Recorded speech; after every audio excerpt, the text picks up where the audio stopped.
A Metamorfose, Franz Kafka. 2.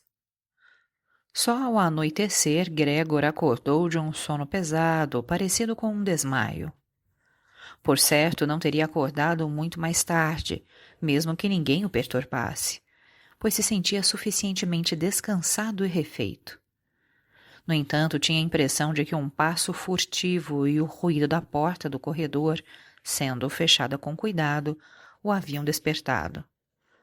Aqui e ali, a luz dos postes elétricos da rua projetava pálidas manchas no teto e no alto dos móveis, mas embaixo, onde ele se achava, reinava a escuridão. Tateando desajeitadamente com as antenas que só agora ia aprendendo a valorizar, arrastou-se até a porta para ver o que havia acontecido por ali. Seu lado esquerdo parecia uma única longa cicatriz que lhe dava desagradáveis repuxões e o fazia coxear com 2 fileiras de patas. De resto, uma patinha ficou gravemente ferida durante os incidentes da manhã. Era quase um milagre que só uma tivesse se machucado, e se deixava arrastar-se em vida. Só ao se aproximar da porta foi que Gregor percebeu o que o atraíra afinal. O cheiro de comida. É que lá havia uma tigela cheia de leite açucarado em que nadavam pedacinhos de pão. Ele quase chorou de alegria, pois estava muito mais faminto do que de manhã, e se apressou a mergulhar a cabeça quase até os olhos. Mas logo a retirou, desiludido. Não só porque comer lhe era difícil por causa do flanco esquerdo, não conseguia fazê-lo sem a cooperação do corpo ofegante, como porque ainda por cima já não gostava de leite, até então sua bebida preferida. Com certeza o motivo pelo qual a irmã o havia deixado ali para ele. E foi quase com repugnância que se afastou da tigela e voltou capengando para o centro do quarto. Na sala de estar, como Gregor viu pela fresta da porta, o lampião estava aceso, mas embora àquela hora o pai costumasse ler o jornal vespertino em voz alta para a mãe e às vezes também para a irmã, agora não se ouvia ruído algum. Bem, talvez aquele hábito acerca do qual a irmã sempre falava e escrevia tivesse sido abandonado ultimamente.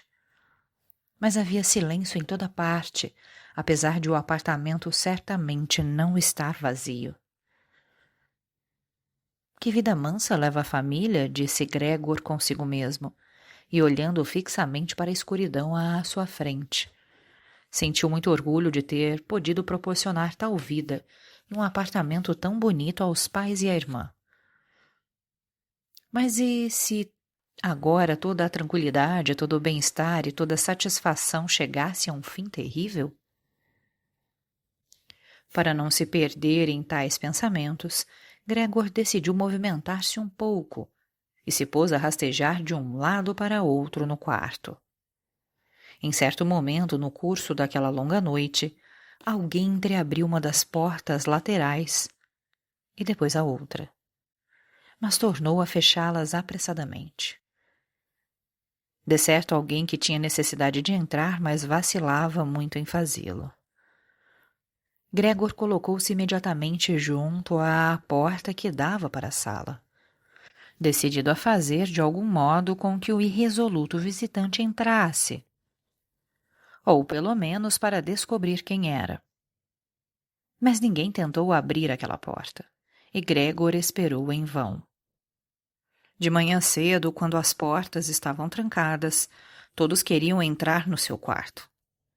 Agora que ele havia aberto aquela porta e as outras, sem dúvida alguma, tinham sido abertas durante o dia. Não vinha ninguém, e além disso as chaves estavam na fechadura, mas do lado de fora. Só muito tarde, de madrugada já, foi que apagaram a luz da sala de estar, e Gregor constatou facilmente que os pais e a irmã tinham ficado acordados até então, pois como ele podia ouvir muito bem, agora os 3 se afastavam na ponta dos pés. Portanto, ninguém entraria no seu quarto até a manhã seguinte. Gregor teria muito tempo para refletir, sem ser incomodado, sobre como reorganizar a vida agora. Mas o aposento alto e vazio no qual era obrigado a ficar deitado no chão o assustava, sem que ele soubesse por quê. Pois fazia 5 anos que dormia naquele quarto.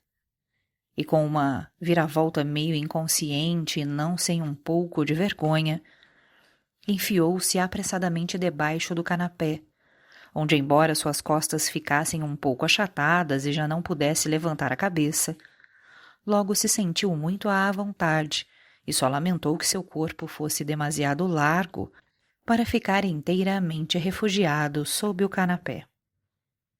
Passou a noite ali, em parte imerso num semissono do qual a fome o arrancava constantemente com um sobressalto, mas em parte entre preocupações e confusas esperanças que o levaram a concluir que, por ora, cabia-lhe se comportar com calma, e, mediante muita paciência e muita consideração pelos familiares, tratar de tornar suportáveis os transtornos que, no estado em que se encontrava, ele era forçado a lhes causar. Já ao amanhecer ainda era quase noite. Gregor teve oportunidade de pôr à prova o vigor das decisões que acabava de tomar, pois a irmã, quase completamente vestida, abriu a porta do quarto que dava para o corredor e olhou para dentro com incerteza. Não o achou de pronto, mas quando o avistou debaixo do canapé, meu Deus, em algum lugar ele tinha de estar. Não podia ter fugido.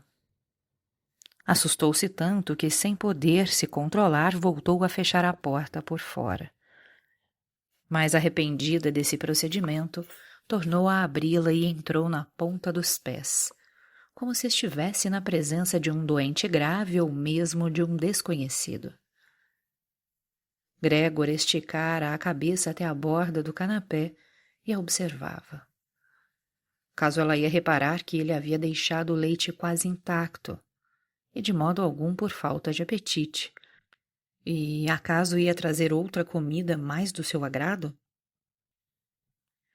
Se não a trouxesse espontaneamente, ele preferia morrer de fome a lhe chamar a atenção para o fato.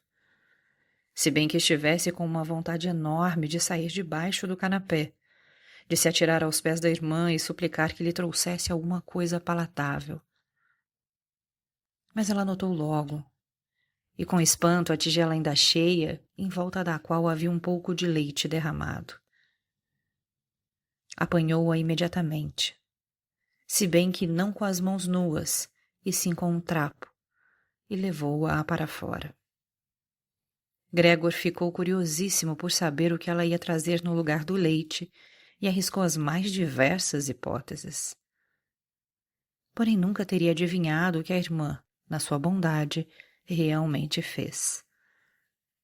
Para testar seu gosto, levou-lhe uma verdadeira profusão de quitutes espalhados num jornal velho. Legumes passados, meio podres, ossos do jantar cercados de um molho branco já endurecido, algumas uvas passas e amêndoas, um queijo que 2 dias antes Gregor havia classificado de intragável, um pão seco, um com manteiga e outro com manteiga e sal.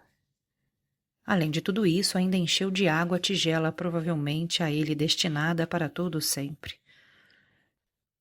E por delicadeza, sabendo que Gregor não comeria na sua frente, retirou-se apressadamente e até trancou a porta para que ele compreendesse que podia ficar perfeitamente à vontade.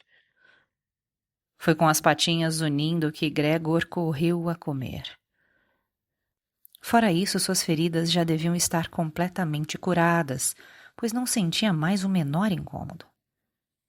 Coisa que lhe causou admiração e o levou a pensar que mais de um mês antes havia cortado um pouco o dedo com uma faca, e a ferida continuava doendo bastante até o dia amanhecer. Será que agora eu vou ter menos sensibilidade? Pensou. já chupando com voracidade o queijo que, bem mais do que os outros alimentos, o atraiu imediata e irresistivelmente. Depressa, com os olhos marejados de satisfação, devorou sucessivamente o queijo, os legumes e o molho. Já os alimentos frescos não o agradaram. Gregor não tolerava nem mesmo o cheiro, chegou até a empurrá-los para longe das coisas que queria comer. Fazia tempo que havia terminado e agora estava preguiçosamente deitado no mesmo lugar, quando a irmã, para mostrar que ele devia se esconder, girou a chave devagar. Subitamente sobressaltado com o barulho, apesar de estar quase cochilando, Gregor tratou de correr para debaixo do canapé. Mas foi-lhe necessária muita força de vontade para ficar naquele espaço exíguo, ainda que durante o pouco tempo em que a irmã passou no quarto, porque aquela refeição abundante lhe havia arredondado um pouco o corpo. E lá embaixo era tão apertado que ele mal podia respirar. Entre pequenos ataques de asfixia, viu com olhos esbugalhados que a irmã, sem suspeitar de nada, varria tantos restos quantos alimentos que ele nem chegara a tocar, como se também estivessem inutilizados, e jogou tudo apressadamente num balde. Tapou-o com uma tampa de madeira e o levou para fora. Mal ela deu as costas, ele saiu debaixo do canapé. Estirou-se e deixou o corpo se expandir. Gregor passou a receber as refeições diárias desse modo. Uma de manhã, quando os pais e a empregada ainda estavam dormindo, e outra depois do almoço, pois então os pais costumavam fazer a cesta e a irmã mandava a empregada fazer alguma coisa fora de casa. Naturalmente, os pais não queriam que ele morresse de fome, mas talvez só suportassem saber dos seus hábitos alimentares por ouvir falar. Talvez a irmã quisesse poupá-los de um pequeno desgosto, uma vez que eles já estavam sofrendo bastante.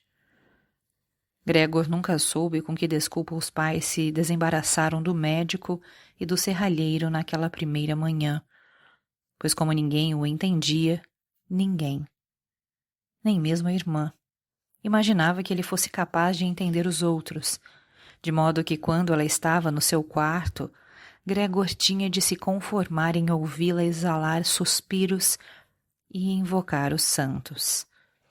Só mais tarde, quando a irmã se acostumou um pouco com tudo, naturalmente nunca se cogitou que se acostumasse completamente. Ele às vezes captava uma observação que se pretendia amigável ou podia ser interpretada como tal. Hoje ele gostou da comida, dizia a irmã, nos dias que Gregor limpava o prato. Caso contrário, coisa que pouco a pouco vinha se repetindo com mais frequência, ela dizia com quase tristeza: deixou tudo no prato outra vez. No entanto, embora não pudesse se inteirar diretamente de nenhuma novidade, Gregor escutava algumas provenientes dos cômodos vizinhos, e quando ouvia vozes, só uma vez, corria imediatamente à respectiva porta e a ela se cosia de corpo inteiro. Principalmente nos primeiros tempos, não havia nenhuma conversa que não se referisse a ele de algum modo, ainda que em segredo. Durante 2 dias, ouviram-se em todas as refeições maquinações sobre como convinha se comportar agora. Mas também entre as refeições falava-se no mesmo tema, pois pelo menos 2 membros da família sempre ficavam em casa, visto que ninguém queria ficar sozinho no apartamento e não se podia de modo algum deixá-lo totalmente abandonado. Além disso, logo no primeiro dia, a empregada não ficou claro se ela sabia do acontecido e até que ponto. Pedira de joelhos à mãe que a demitisse imediatamente, e 15 minutos depois, quando se despediu, agradeceu a demissão com lágrimas nos olhos, como se fosse o maior favor que lhe podiam fazer. E sem que ninguém lhe pedisse, fez questão de jurar solenemente não contar absolutamente nada a ninguém. Desde então, a irmã passara a cozinhar junto com a mãe. Mas isso não dava muito trabalho, pois lá ninguém comia quase nada. Gregor ouvia com frequência as vãs tentativas dos parentes de se estimularem mutuamente a se alimentar. Mas a resposta era sempre a mesma. Obrigado, estou satisfeito. Ou coisa que o valha. Aparentemente ninguém bebia, tão pouco. Muitas vezes a irmã perguntava se o pai queria cerveja e se oferecia para ir buscar. E como o pai ficava calado, ela dizia, a fim de eliminar qualquer escrúpulo da parte dele, que podia mandar a zeladora ir buscar. Mas o pai acabava respondendo com um sonoro não, e não se tocava mais no assunto. Já durante o primeiro dia, o pai explicou minuciosamente, tanto para a mãe quanto para a irmã, a situação financeira e as perspectivas da família. De vez em quando levantava-se da mesa e tirava um documento ou caderno de anotações do pequeno cofre Vartem que ele salvara da bancarrota do seu negócio, ocorrida 5 anos antes. Ouvia-se o barulho da complicada fechadura quando a destrancava e voltava a trancá-la depois de pegar o que procurava. Essas explicações do pai foram, em parte, a primeira coisa gratificante que Gregor ouviu desde o início do seu cativeiro. Acreditava que para o pai não restara absolutamente nada do negócio. Pelo menos ele nunca lhe havia dito o contrário. E, por outro lado, Gregor não lhe fizera nenhuma pergunta a esse respeito. Na época, sua preocupação era fazer o que estivesse ao seu alcance, para que a família esquecesse o mais depressa possível o desastre comercial que a todos mergulhara num estado de completo desespero. E assim, havia começado a trabalhar com um ardor especial, e quase da noite para o dia se alcançara de modesto assistente a caixeiro viajante, que naturalmente tinha outras possibilidades de ganhar dinheiro, e cujo sucesso profissional se transformava imediatamente, na forma de comissões, em dinheiro vivo, que em casa ele podia pôr na mesa diante da família assombrada e feliz. Foram bons tempos que nunca mais se repetiram, pelo menos não com o mesmo esplendor. Muito embora depois Gregor continuasse ganhando tão bem que podia cobrir as despesas de toda a família, e de fato as cobria. Tanto a família quanto Gregor se habituaram a isso. Aquela aceitava o dinheiro com gratidão, e este o entregava com prazer. Mas a afeição especial que os unia deixou de existir.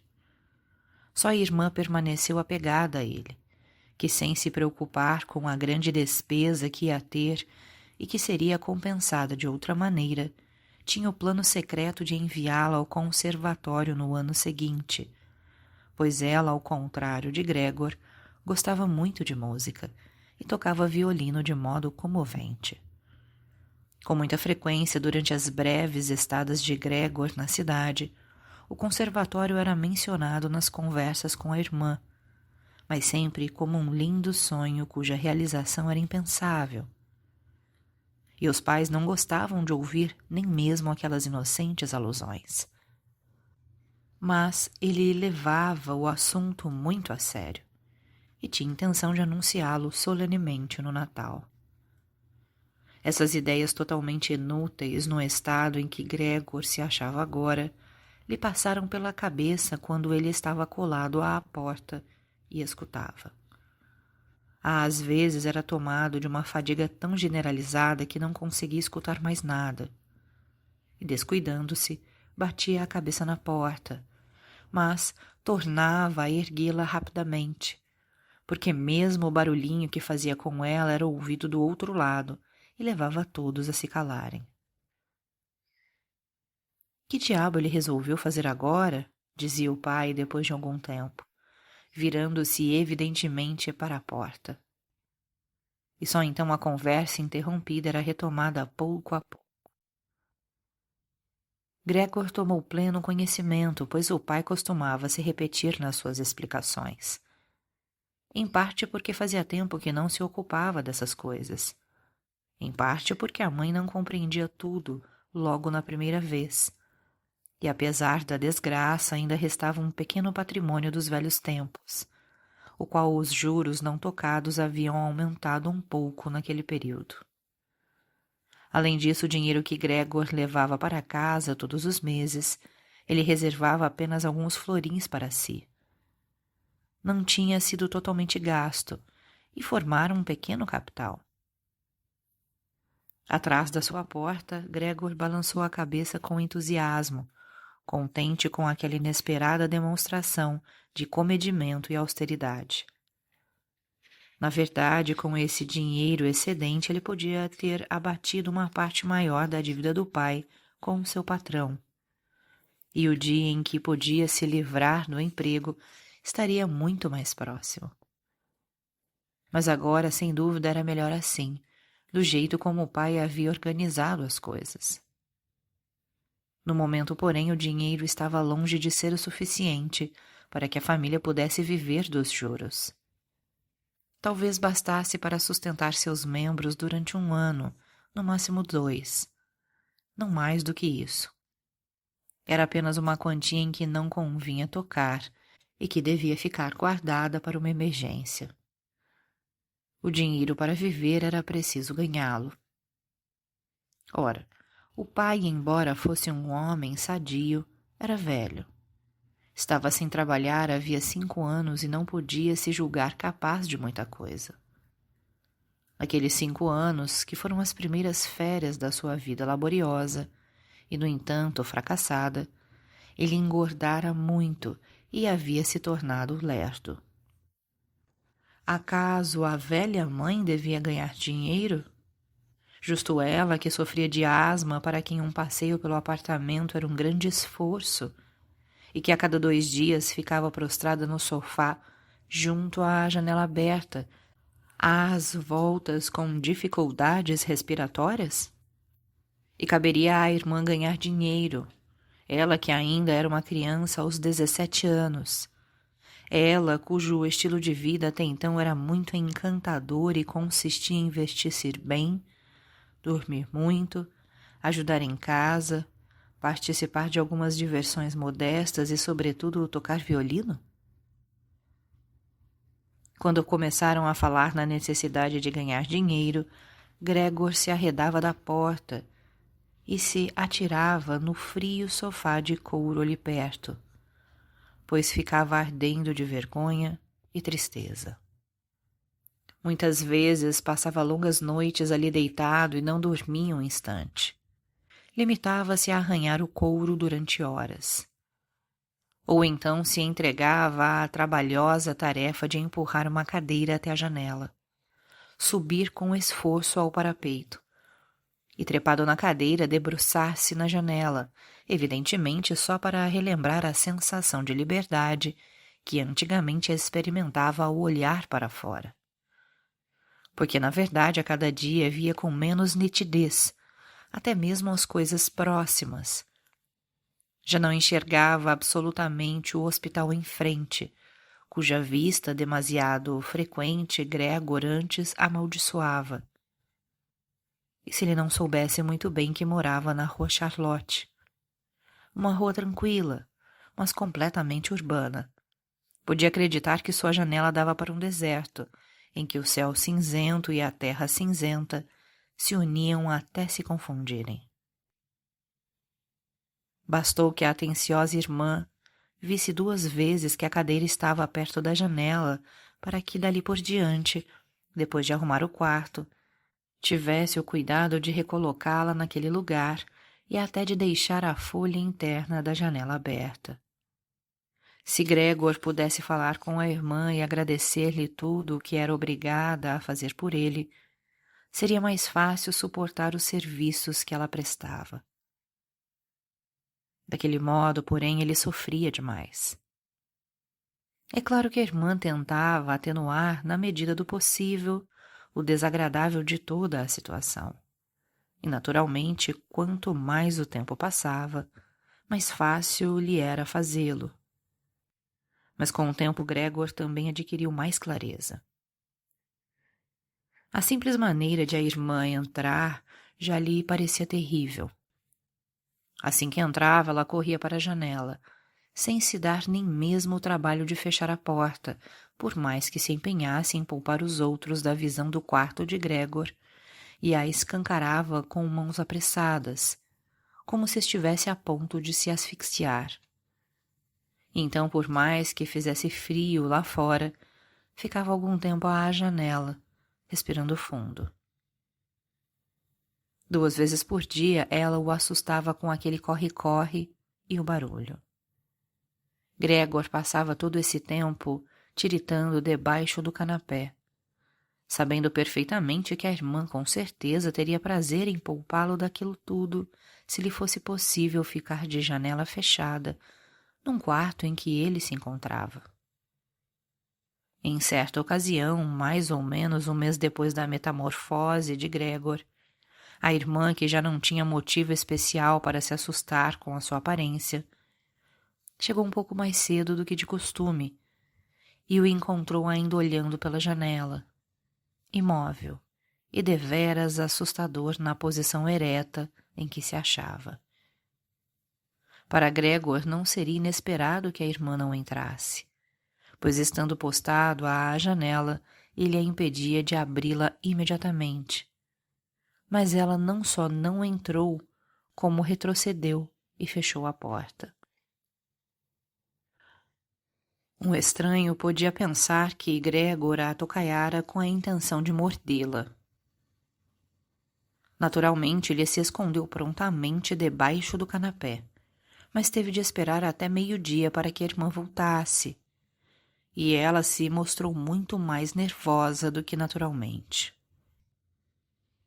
Gregor compreendeu então que sua aparência ainda lhe era insuportável, e assim continuaria sendo, e que era à custa de muito esforço que ela não saía correndo ao ver mesmo que, de relance, a pequena parte de seu corpo que ressaía do canapé. Para poupá-la desse espetáculo, um dia Gregor arrastou nas costas o lençol até o canapé. Tardou 4 horas em fazer isso, e colocou de tal modo que ele ficava inteiramente coberto, e a irmã não podia vê-lo, mesmo que se curvasse. Se achasse aquele lençol desnecessário, ela podia tê-lo retirado, pois estava bastante claro que não era por prazer que Gregor se isolara tão completamente. Mas a irmã deixou o lençol como estava. E ele chegou a acreditar ter flagrado um olhar de gratidão, quando com muito cuidado ergueu o lençol com a cabeça para ver como ela recebia um novo arranjo. Nos primeiros 15 dias, os pais não conseguiram vencer a resistência a entrar no quarto. E Gregor ouvia com frequência que agora eles reconheciam o trabalho da irmã, muito embora antes vivessem se irritando com ela, porque a achavam uma garota um bocado inútil. No entanto, agora, às vezes, ambos, o pai e a mãe, ficavam esperando à porta do quarto de Gregor enquanto a irmã fazia a limpeza. E assim que ela saía de lá, obrigavam-na a contar exatamente em que estado se achava o quarto, o que Gregor havia comido, como se comportara dessa vez e se, quem sabe, era de se notar uma leve melhora. Aliás, a mãe quis ver Gregor relativamente cedo, mas o pai e a irmã impediram. Primeiro com argumentos racionais, que Gregor escutou com muita atenção e com os quais concordou plenamente. Mas depois foi preciso impedi-la à força quando ela gritou: "Deixem-me entrar para ver Gregor, afinal ele é o meu filho infeliz. Será que vocês não entendem que eu preciso vê-lo?" Gregor pensou então que talvez fosse até bom a mãe entrar. Obviamente não todo o santo dia, mas quem sabe uma vez por semana. Ela compreendia tudo muito melhor do que a irmã, que apesar da sua grande coragem não passava de uma menina, e, em última instância, talvez só tivesse se encarregado de uma tarefa tão difícil por irreflexão infantil. O desejo de Gregor de ver a mãe não tardou a se realizar. Durante o dia ele não queria se mostrar à janela por consideração aos pais, mas também não podia se arrastar muito nos poucos metros quadrados do chão. Já tolerava com dificuldade ficar deitado tranquilamente durante a noite. Em pouco tempo a comida deixou de lhe dar prazer, de modo que, para se distrair, ele criou o hábito de rastejar em todas as direções pelas paredes e o teto. Gostava especialmente de ficar pendurado no teto. Era completamente diferente de jazer no assoalho. Gregor respirava com mais liberdade. Uma leve vibração lhe percorria o corpo. E, entregue à distração quase feliz em que se achava lá no alto, podia acontecer de ele se soltar, para sua própria surpresa, e se estatelar no chão. Mas agora, naturalmente, dominava o próprio corpo de um modo muito diferente de antes, e não se machucava, mesmo depois de tamanha queda. A irmã logo reparou na nova diversão por ele descoberta, pois ao rastejar deixava vestígios de sua substância pegajosa e cismou de lhe proporcionar a possibilidade de se arrastar em grande escala e de tirar do quarto os móveis que o estorvavam, ou seja, principalmente a cômoda e a escrivaninha. Porém, ela não tinha condições de fazê-lo sozinha. Não se atrevia a pedir ajuda ao pai. A empregada com certeza não a auxiliaria. Aquela mocinha de mais ou menos 16 anos que permanecera na casa bravamente depois da deserção da antiga cozinheira, mas que havia implorado que a deixassem manter a cozinha sempre trancada e só abrir a porta mediante um sinal especial. De modo que certa vez, na ausência do pai, a única coisa que restou à irmã foi recorrer à mãe. Esta se aproximou com exclamações de entusiasmada alegria, mas emudeceu à porta do quarto de Gregor. Antes de mais nada, a irmã naturalmente averiguou se tudo estava em ordem. Só então deixou a mãe entrar. Gregor se havia apressado a puxar o lençol mais para baixo, dele fazendo mais dobras, de modo que o conjunto tinha realmente a aparência de um lençol jogado ao acaso sobre o canapé. Dessa vez, ele se absteve de espiar por baixo do lençol. Abriu mão de ver a mãe e se contentou com o fato de ela estar presente. Você está ouvindo o canal Eu Ouvi Aquele Livro. Venha, não dá para vê-lo, disse a irmã que, sem dúvida, levava a mãe pela mão. Então Gregor ouviu as duas frágeis mulheres tirarem a pesada e velha cômoda do lugar.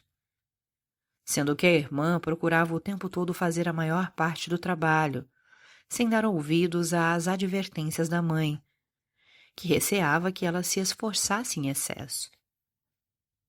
A coisa foi muito demorada. Depois de uns 15 minutos de trabalho, a mãe disse que achava melhor deixarem a cômoda no lugar em que estava. Em primeiro lugar, porque era muito pesada, elas não terminariam antes que o pai chegasse. E com a cômoda no meio do quarto, todos os caminhos de Gregor ficariam obstruídos. Em segundo lugar, nada garantia que retirar os móveis do quarto fosse um favor para ele. Parecia-lhe justamente o contrário. A visão das paredes nuas simplesmente lhe dava um aperto no coração. E por que Gregor não teria essa mesma sensação uma vez que fazia tempo que se habituara àquela mobília e, por certo, se sentiria abandonado no aposento vazio? E por acaso, concluiu a mãe baixando muito a voz, quase num sussurro, como se quisesse evitar que Gregor, cujo paradeiro exato ela desconhecia, ouvisse sequer o tom de sua voz. pois estava convencida de que ele não entendia as palavras. E por acaso, com a retirada dos móveis, nós não estaríamos mostrando que perdemos toda a esperança de melhora e o abandonamos ao Deus dará sem a menor consideração? Eu acredito que o melhor é tentarmos manter o quarto no estado em que se encontrava antes para que Gregor, quando voltar para junto de nós, encontre tudo inalterado e esqueça mais facilmente este período. Ao ouvir as palavras da mãe, Gregor se deu conta de que a falta de toda conversação humana direta, aliada àquela vida monótona no seio da família, devia ter-lhe confundido o espírito no decurso dos últimos 2 meses, pois não via outra maneira de explicar que ele havia desejado seriamente que esvaziassem o quarto. Acaso queria realmente fazer com que aquele cálido aposento, confortavelmente mobiliado com peças herdadas, se transformasse numa furna, na qual ele pudesse deveras se arrastar em todas as direções sem ser incomodado, mas na qual ao mesmo tempo esqueceria rápida e inteiramente o seu passado humano? Afinal, já estava à beira disso, do esquecimento, e só a voz da mãe, que fazia tanto tempo não ouvia, o sacudira. Que não retirassem nada do quarto, que tudo ficasse como estava. Ele não podia se privar da influência benéfica da mobília sobre o seu estado, e se os móveis estorvavam o seu insano rastejar por aí, e isso, longe de ser um mal, seria uma grande vantagem. Infelizmente, porém, a irmã era de outra opinião. Não sem razão, criara o hábito de se apresentar diante dos pais como especialista nos assuntos concernentes a Gregor, de modo que agora o conselho que a mãe acabava de lhe dar era motivo suficiente para que ela se obstinasse em retirar não só a cômoda e a escrivaninha, como havia pensado inicialmente, mas toda a mobília, com exceção do imprescindível canapé. Naturalmente não eram só a teimosia infantil e a autoconfiança adquirida nos últimos tempos de maneira tão inesperada e difícil que a impeliam a fazer tal exigência. Ela de fato havia observado que Gregor precisava de muito espaço para rastejar. E por outro lado, pelo que tudo indicava, não usava absolutamente os móveis. Mas talvez também tivesse um papel importante o caráter exaltado das garotas da sua idade. Caráter esse que busca satisfazer em cada oportunidade, e que agora levava a Gretchen a querer tornar a situação de Gregor ainda mais assustadora, para então fazer por ele bem mais do que havia feito até então. Porque ninguém, a não ser Gretchen, teria coragem de entrar num espaço em que Gregor reinasse sozinho entre as paredes vazias. Portanto, Gretchen não se deixou dissuadir de sua decisão pela mãe, que também de pura inquietude parecia se sentir insegura naquele quarto. Ela logo emudeceu e fez o que pôde para ajudar a irmã a tirar a cômoda. Ora, em caso de necessidade, Gregor podia prescindir da cômoda, mas a escrivaninha tinha de ficar. E assim que as mulheres saíram com o pesado móvel, gemendo para empurrá-lo, ele pôs a cabeça para fora da proteção do canapé, para ver como intervir com muita cautela e o máximo de consideração. Mas, por infelicidade, a primeira a entrar foi justamente a mãe, enquanto Gretchen, no aposento contíguo, abraçava a cômoda e tentava empurrá-la sozinha de um lado para outro, naturalmente sem tirá-la do lugar. Entretanto, a mãe não estava acostumada a ver Gregor. Podia até adoecer por sua culpa, de modo que ele se apressou a recuar até a outra extremidade do canapé. Mas não pôde impedir que o lençol se movesse um pouco na parte da frente. Foi o que bastou para chamar a atenção da mãe. Ela hesitou, imobilizou-se um instante e foi ter com Gretchen. Muito embora Gregor não cessasse de dizer a si mesmo que não estava acontecendo nada fora do comum, apenas o deslocamento de alguns móveis, aquele ir e vir das mulheres, seus gritinhos, o arrastar dos móveis no chão, produziram nele, como não tardou a ter de admitir, um grande alvoroço que o acossava por todos os lados. E por mais que encolhesse a cabeça e as patas e pressionasse o corpo no chão, teve de dizer inelutavelmente consigo que não suportaria aquilo durante muito tempo. Elas estavam esvaziando o quarto, tomavam tudo quanto ele estimava. Já tinham levado para fora a cômoda em que ficavam a serra e as outras ferramentas. Agora estavam soltando a escrivaninha quase arraigada no chão, na qual ele fazia os deveres quando era estudante de comércio, aluno do ginásio e até escolar do curso primário. Naquele momento, verdadeiramente já não tinha tempo para testar as boas intenções das mulheres, cuja existência, aliás, ele quase havia esquecido. Pois as duas trabalhavam caladas de cansaço e só se ouvia o pesado barulho de seus passos. E assim Gregor saiu do esconderijo. As mulheres estavam no cômodo vizinho, apoiadas na escrivaninha para tomar fôlego. Mudou 4 vezes o rumo de sua corrida, pois não sabia ao certo o que salvar primeiro, e então viu pendurado na parede, que aliás já estava quase nua, a lhe chamar a atenção, o quadro da mulher toda vestida de pele. Arrastou-se às pressas para cima e pressionou o corpo no vidro que o sustinha e que aliviou a ardência de seu abdômen. Pelo menos esse quadro que agora Gregor tapava por completo, ninguém levaria embora. Virou a cabeça para a porta da sala de estar a fim de observar o retorno das mulheres. Elas não se haviam permitido muito descanso e já estavam voltando. Gretchen passara o braço pelos ombros da mãe e quase a carregava. — O que vamos levar agora? Perguntou, olhando à sua volta. Eis que seu olhar cruzou com o de Gregor junto à parede. Com certeza, só devido à presença da mãe, foi que manteve a compostura. Inclinou o rosto para ela a fim de impedi-la de olhar à sua volta e disse, trêmula e impetuosamente: Venha, vamos ficar um pouco mais na sala? Para Gregor, a intenção de Gretchen era clara. Ela queria levar a mãe a um lugar seguro e depois obrigá-lo a descer da parede. Ora essa, ela que tentasse. Ele estava em cima de seu quadro e não ia entregá-lo. Preferia saltar no rosto da irmã.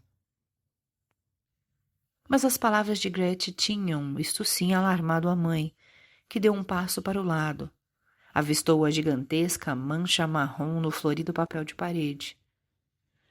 E antes de tomar realmente consciência de que aquilo que ela estava vendo era Gregor, gritou com voz estridente e rouca: Ai, meu Deus!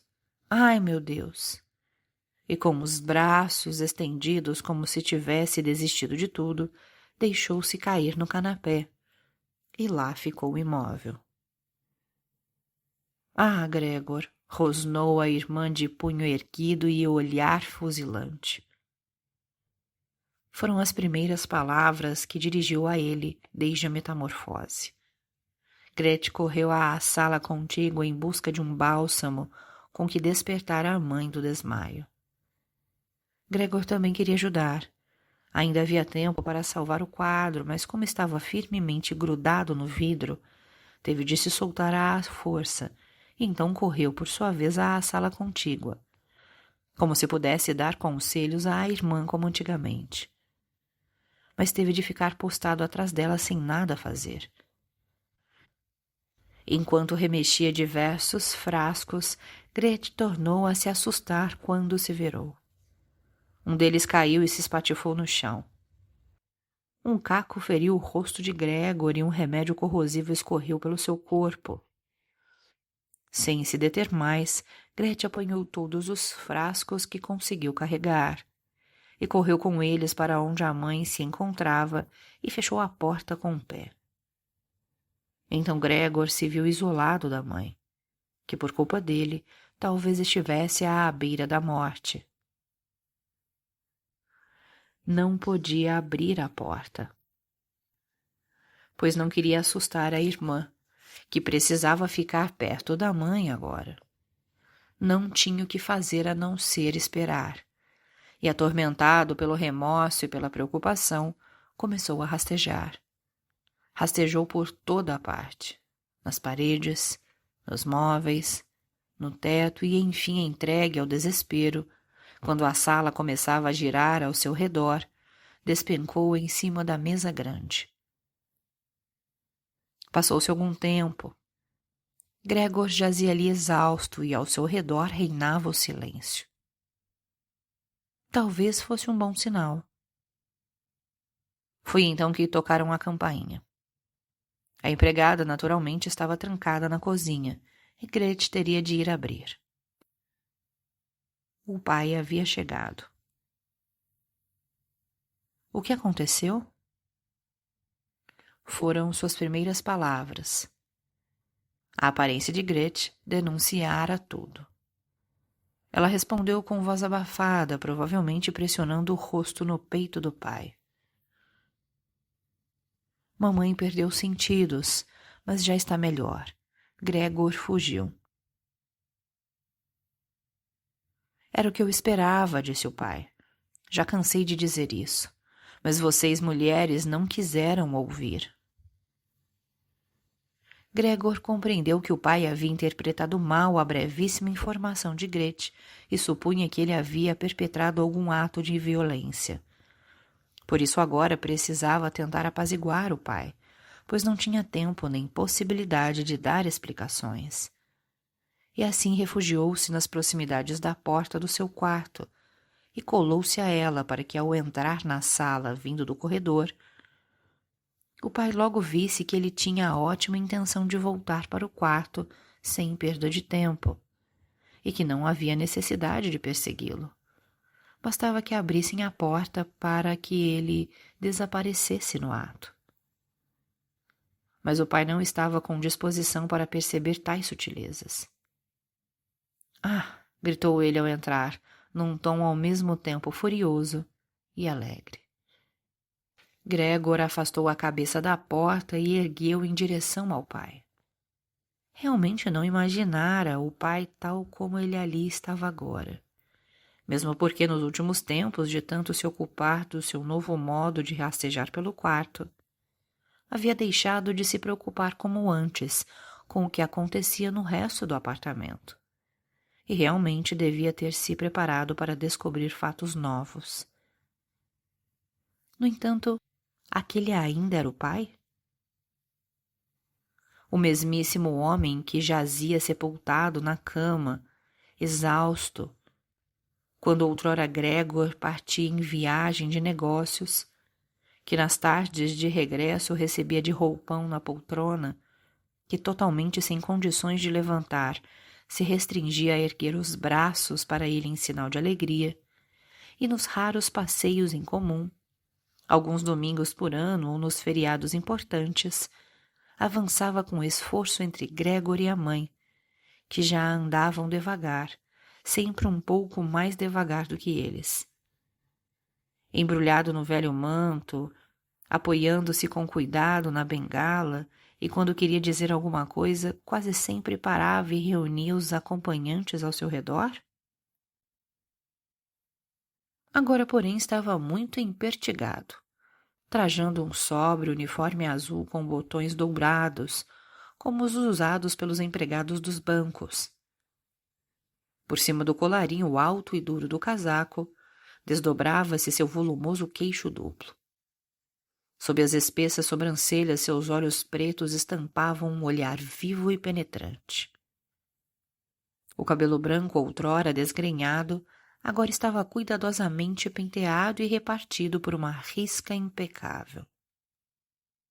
Ele jogou o cap, no qual estava bordado um monograma dourado, provavelmente de um banco, fazendo-o atravessar a sala numa trajetória curva até cair no canapé, e se aproximou de Gregor com um ar sombrio, as mãos nos bolsos da calça, as abas do comprido casaco puxadas para trás.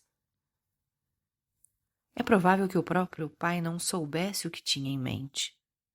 Em todo caso, erguia os pés a uma altura fora do comum. E Gregor ficou assombrado com o tamanho gigantesco da sola de suas botas. Mas não ficou ali plantado, pois sabia desde o primeiro dia de sua nova vida que, no que lhe dizia respeito, o pai achava conveniente usar o máximo rigor. E assim se pôs a correr na sua frente, parando quando ele parava e retomando a carreira quando o pai apenas esboçava um movimento. Desse modo, os dois deram várias voltas na sala sem que acontecesse nada de decisivo. Inclusive, sem que aquilo chegasse a ter a aparência de uma perseguição devido à baixa velocidade. Por isso, Gregor permaneceu no chão por hora, sobretudo por recear que o pai considerasse especialmente maldoso uma fuga pelas paredes ou pelo teto. Por outro lado, teve de reconhecer que não ia aguentar a correria por muito tempo, porque quando o pai dava um passo, ele era obrigado a executar um sem número de movimentos. Já começava a sentir dificuldade de respirar, pois mesmo no passado nunca tivera pulmões dignos de confiança. Enquanto cambaleava tentando reunir toda a força para a corrida, Gregor quase não abria os olhos. Na sua letargia não lhe ocorria outra possibilidade de salvação a não ser correr. E quase tinha esquecido que as paredes estavam à sua disposição, se bem que ali estivessem obstruídas por móveis delicadamente entalhados e cheios de arestas e pontas. Mas eis que algo atirado sem muita força aterrissou bem ao seu lado e rolou diante dele. Era uma maçã. Logo depois, seguiu-se outra. Ele ficou paralisado de susto. Era inútil continuar correndo, pois o pai havia decidido bombardeá-lo. Tendo enchido os bolsos com as frutas da fruteira no aparador, disparava uma maçã atrás da outra sem fazer muita pontaria por hora. Como que eletrizadas, as maçãzinhas vermelhas rolavam no chão em todas as direções e se entrechocavam. Uma delas, lançada sem força, roçou o dorso de Gregor, mas escorregou sem causar dano. Contudo, a outra, que a seguiu imediatamente, cravou-se nas suas costas. Ele queria continuar rastejando, como se a mudança de lugar pudesse aliviar aquela dor incrível e surpreendente. Mas se sentia como que pregado no chão e estirava o corpo numa completa confusão de todos os sentidos. Só ao olhar pela última vez conseguiu ver a ponta de seu quarto se escancarar e a mãe, seguida da irmã, que gritava, sair precipitadamente, só de corpete, pois a filha lhe havia despido a blusa para que respirasse mais livremente quando estava inconsciente. A seguir também viu a mãe correr até o pai e no caminho deixar caírem no chão, uma a uma, a saia e a anágua desatadas, e a viu quando nelas tropeçando, se atirou sobre o pai e abraçando-o em união total com ele. Mas então a vista de Gregor começou a falhar. As mãos a lhe segurarem a nuca, suplicou-lhe que poupasse a vida do filho. Você está ouvindo o canal Eu Ouvi Aquele Livro. Siga-nos no Instagram.